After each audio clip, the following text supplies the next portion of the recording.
Hello అండి అందరికీ welcome to my channel. మనం మార్నింగ్ పిల్లలు లంచడానికి ఏం పెట్టాలని ఆలోచిస్తుంటాం కదా. అలా ఆలోచించే పని లేకుండా మనం ఈరోజు సింపుల్గా టమాటా రైస్ చేసుకుందామండి. అంత సింపుల్గా టేస్టీగా బాగుంటుంది. ఫస్ట్ కడాయిలో కొంచెం ఆయిల్ వేసుకొని 1 స్పూన్ సరసాలు, 1 స్పూన్ జీలకర్ర, అలాగే 1 స్పూన్ శనగపప్పు వేసుకోవాలి.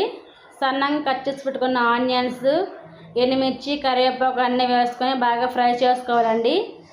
అలాగే 1 స్పూన్ అల్లం వెల్లుల్లి పేస్ట్ వేసుకోవాలి. పచ్చివాసన పోయేంత వరకు ఫ్రై చేసుకోవాలండి.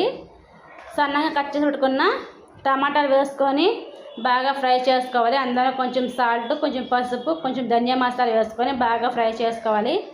మనం వాచి పెట్టుకున్న అన్నం వేసుకోవాలి. బాగా కలిపేసుకోవాలి. అంత టేస్ట్గా ఉంటుంది టమాటా రైస్ అండి. మీరు కూడా ట్రై చేయండి ఫ్రెండ్స్. నెక్స్ట్ రెసిపీ కావాలని కామెంట్ చేయండి. Thank you for watching. Please do subscribe my channel. Bye friends.